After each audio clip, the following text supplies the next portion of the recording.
The clinking of crystal glasses faded as my mother, Marjorie, stood at the head of the table. It was her 60th birthday dinner at the Gilded Elm, an upscale restaurant that screamed the kind of success my family worshipped. I forced a smile, anticipating a toast. Her eyes, cold and critical, swept over her children and settled on me. "I am so proud of my family," she began, a saccharine smile on her lips. "Michael, my brilliant surgeon. Amanda, the genius lawyer. And Olivia," she paused, and the air grew thick. "Well, Olivia will never be the successful one. She's always been delightfully average." A soft, uncomfortable laugh trickled around the table. My husband, Evan, chuckled beside me.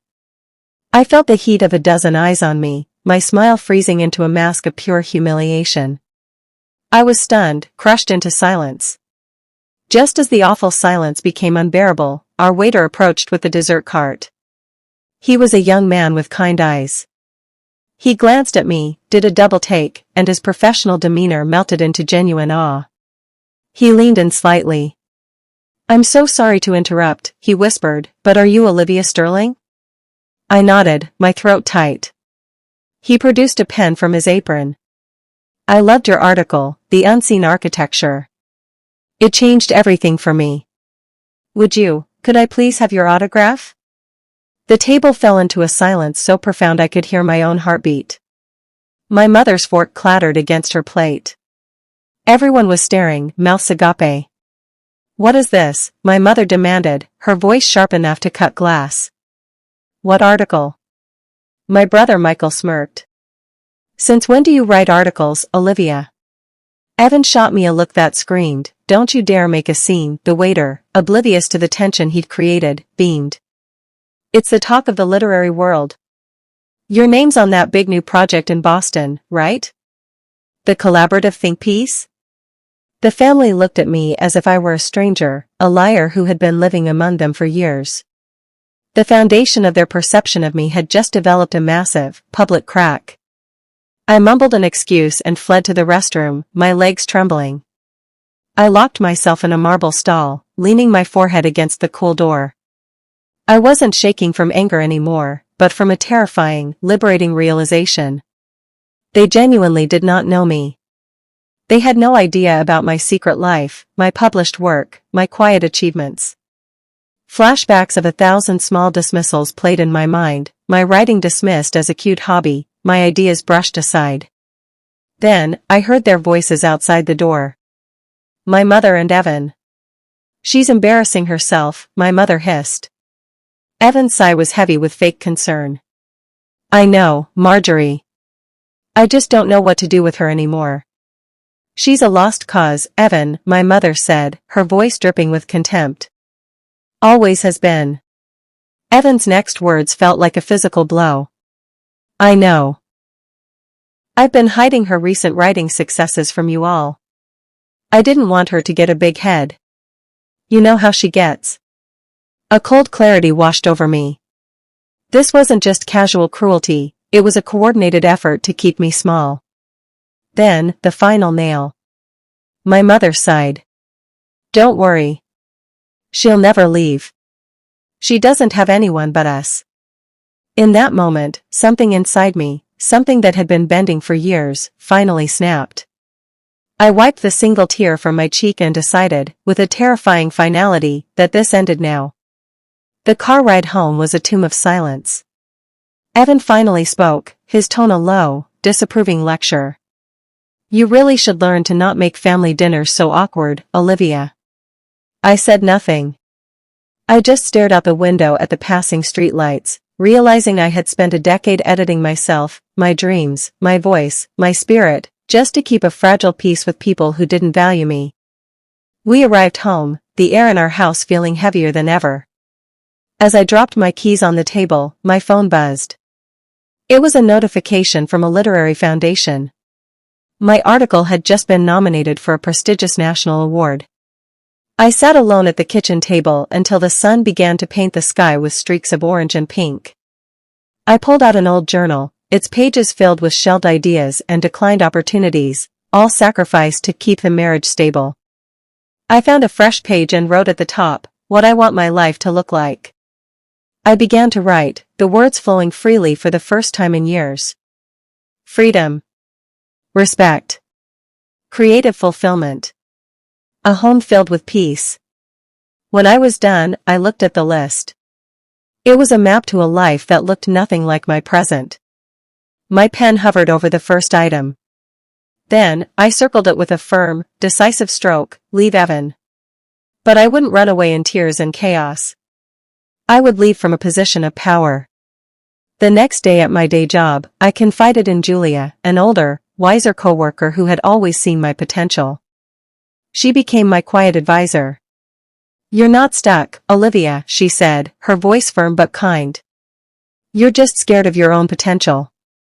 She saw the fire in my eyes and made a call.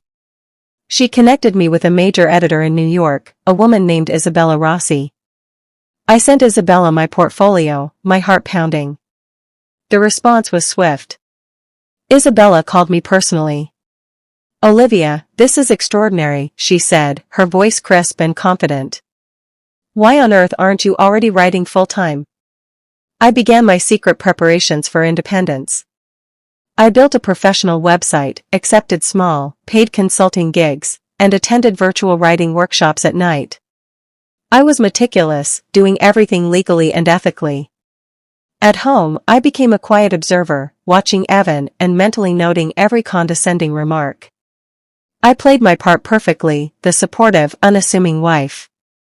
One evening, Evan was using my laptop and found a draft of a new article. He turned to me, his face a mask of confusion and accusation. "What is this, Olivia? Are you trying to outshine me now? To embarrass me?" The argument escalated quickly. "Our marriage works best when you're not distracted by these fantasies," he snapped, his true fear finally revealed. He had been actively discouraging my career to maintain control. I felt a cold stillness settle over me. I didn't fight back. Instead, I offered a strategic, calm apology. "You're right, Evan. I'm sorry. I won't let it become a distraction." My compliance soothed him, and the tension dissolved. He had no idea he was being managed. Later that night, as he slept, my phone lit up. It was an email from Isabella Rossi.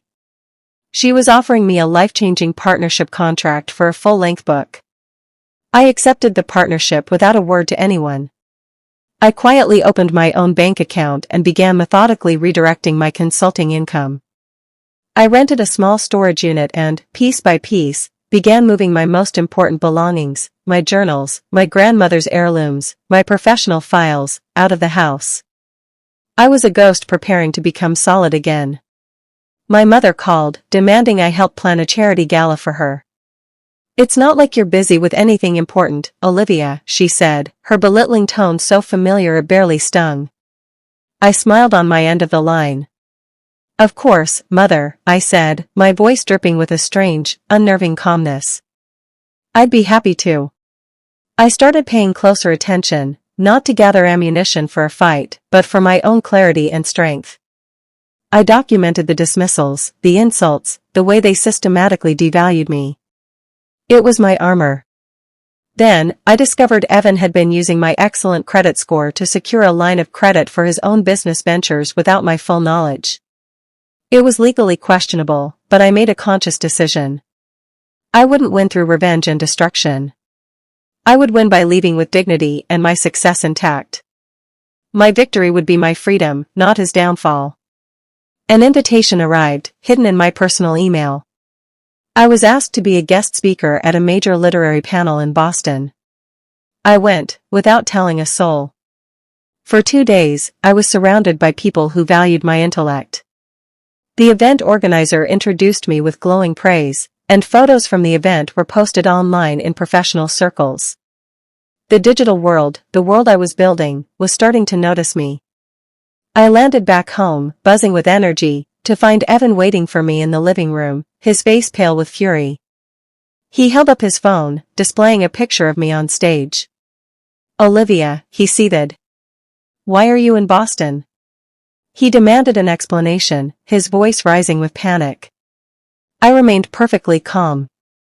I'm pursuing my own future, Evan. It's something I should have done a long time ago.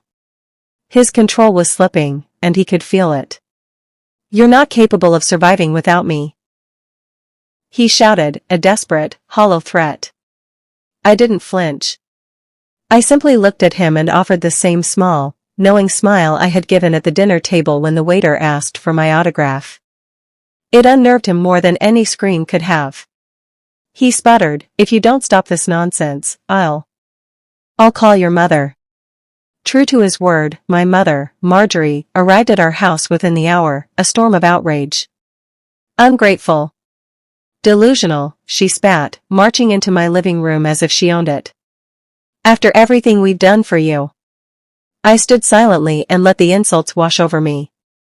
For the first time, their words couldn't penetrate the armor of my new resolve. I let her finish her tirade, then I spoke, my voice quiet but unwavering. I'm moving out at the end of the month.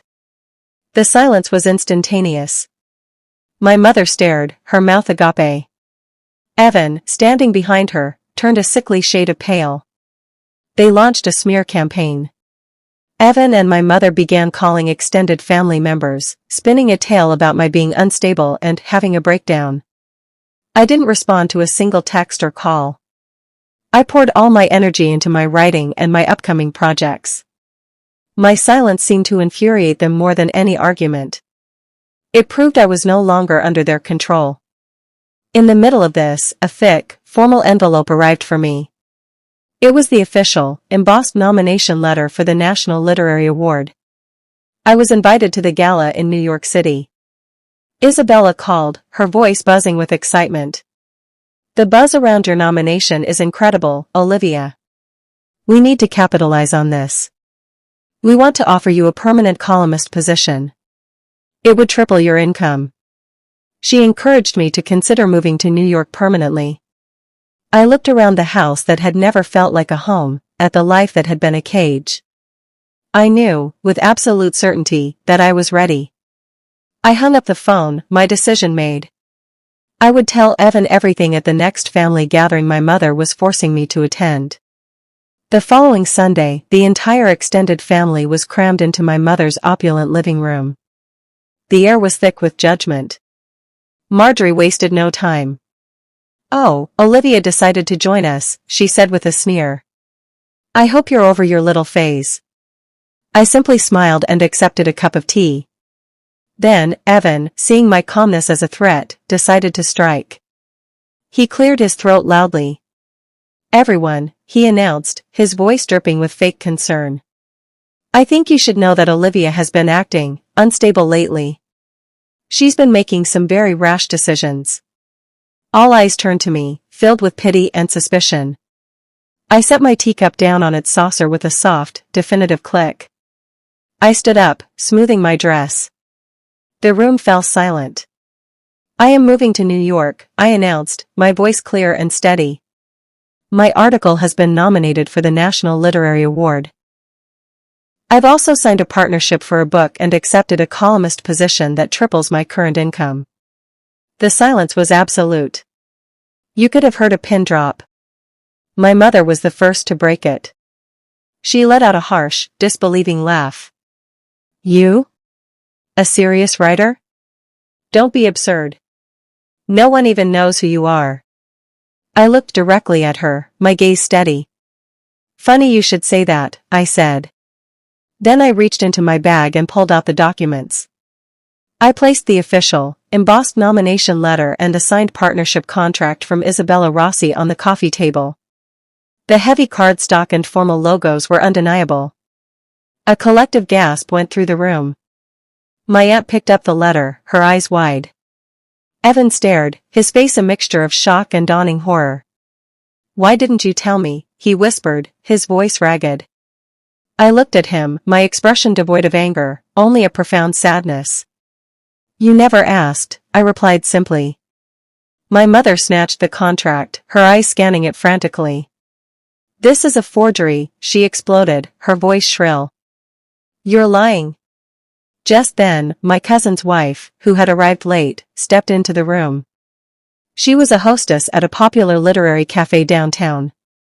She had overheard the tail end of the conversation. "Oh my gosh, Olivia," she gushed, completely unaware of the tension. "I heard about your nomination. We were just talking about your article at work the other day. Congratulations. You're all anyone in the literary scene is talking about." She beamed at me with genuine admiration. The entire table watched this exchange, the truth dawning on them. My mother's face, once flushed with anger, drained of all its color, leaving her looking pale and strangely old. The energy in the room shifted palpably. Family members who had looked at me with pity now looked at me with newfound respect, and then with dawning horror as they realized how complicit they had been. Evan scrambled to control the narrative. "We were just trying to protect you, Olivia," he stammered. "Trying to help you stay realistic." I saw the lie in his eyes, the desperate attempt to reframe his control as concern. I looked at my family, at their shocked faces, and delivered my final blow. "I've already signed a lease in New York," I said. "I'm moving out in 48 hours. Later, in the privacy of our home, Evan broke down. He begged me not to go, his voice cracking with real tears. I felt threatened, he admitted, the words tasting like ash in his mouth. "Your light was so bright, and I was afraid I would disappear in it." I felt a deep, profound sadness for the man I had loved, for the life we could have had if he had been my partner instead of my warden. But the love was gone, replaced by a steady, unshakable resolve. He reached for my hand, but I pulled away. I took my house key off my keychain and placed it on the table between us. "This marriage is over, Evan." I spent my last night in that house packing my remaining things into suitcases. My mother left a series of furious voicemails, calling me selfish and a disgrace to the family. Instead of crying, I put on soft music and packed my books. These walls, these voices, they no longer owned me. I was free. As I placed the final box by the door, my phone chimed. It was an email from the Awards Foundation. With trembling fingers, I opened it. The first word leaped out at me, "Congratulations." I had won. I sat on the floor of my nearly empty bedroom, the phone pressed to my chest, and I smiled a true, unburdened smile for the first time in a decade. New York was a whirlwind of brilliant energy. I attended the gala and accepted my award to a room of applause from my peers. I signed my book contract and my new column flourished. I was surrounded by people who celebrated ambition. I was alive. Months later, an email from Evan appeared. It was a long, rambling apology that ended with a plea. His business was failing without my financial stability and my credit support. He was struggling and needed help. I read it once, then again. I felt no anger, only a distant pity. I typed a brief, kind, but firm reply. "I hope things work out for you, Evan. But I can't save anyone who tried to keep me small." I blocked his email address. That evening, I stepped onto the rooftop terrace of my apartment building, looking out at the glittering skyline. The world was finally recognizing what my family never did. My pain had been transformed, forged in secret, into unshakable power. I was, finally and triumphantly, standing in my own worth.